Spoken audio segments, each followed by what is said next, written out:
Do you get an occasional eye roll? Oh, great, he's back again. Yes. Do you just have your nights where you just can't take care of this patient one more night or you're going to lose it? Yes. You just take turns among the nurses. It's your turn to take him. I had him last night. I just can't have another night with him.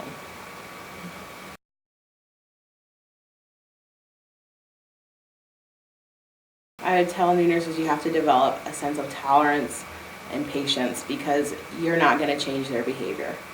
I mean, no matter how many lectures you give these patients or what you do, until they're ready to change, you're not going to change them. And being mean or condescending or anything to these patients is not going to change them from seeking treatment in your emergency room.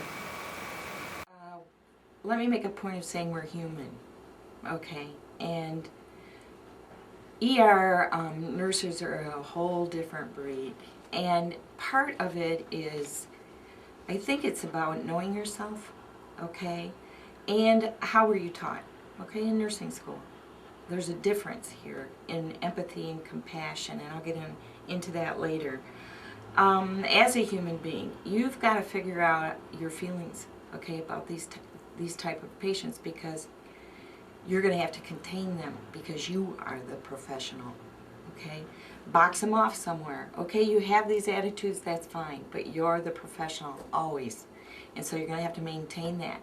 You have to be fair, and they deserve the same kind of care you would give someone that's not addicted.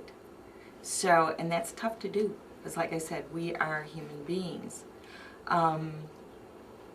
Do I see it? Yeah, I do. Because after a while you see frequent flyers, we call them, in the ER, and they come back and back and back, and they lie, they lie, they lie. And yes, you get a little tough attitude with them. And again, we're human beings. So you really have to be careful of that. You do. I think, like I said, that your educators have a responsibility to program you, so to speak, against getting that attitude. And if you find yourself becoming that way, because I've heard so many times, they're on Medicaid, we're paying for their habit, because we're working, but we're paying for their habit. I hear that again and again. So you really have to take command of your emotions.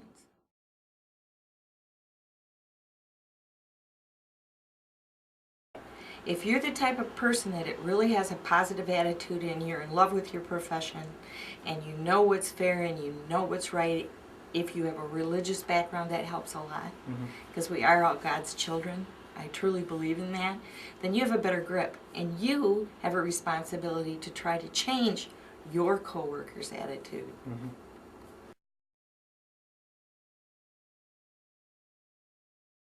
Just that you don't get a standard picture of a drug addict in your head. A drug addict can be your 80-year-old grandmother who can't function without her Ativan or her Valium every single night of her life.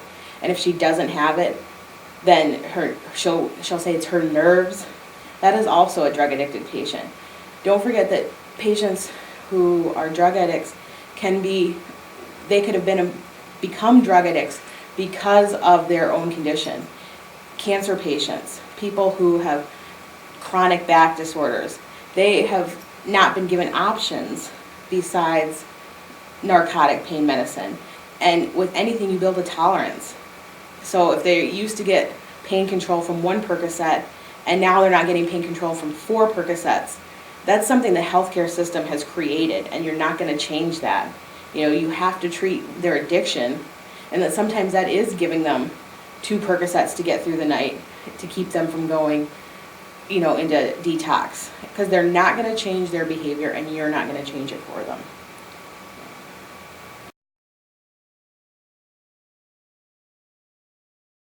What you need to do is take it a step further. Get them some help, if you can.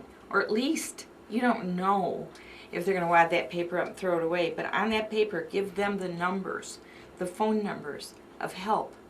Give them the United States government internet source. There's unbelievable help there, okay, and places to call, people to talk to, even hotlines. Give them access to help, because that's what we do as nurses. We teach, we're the helpline, okay? And if we don't do that, then we're not doing our jobs.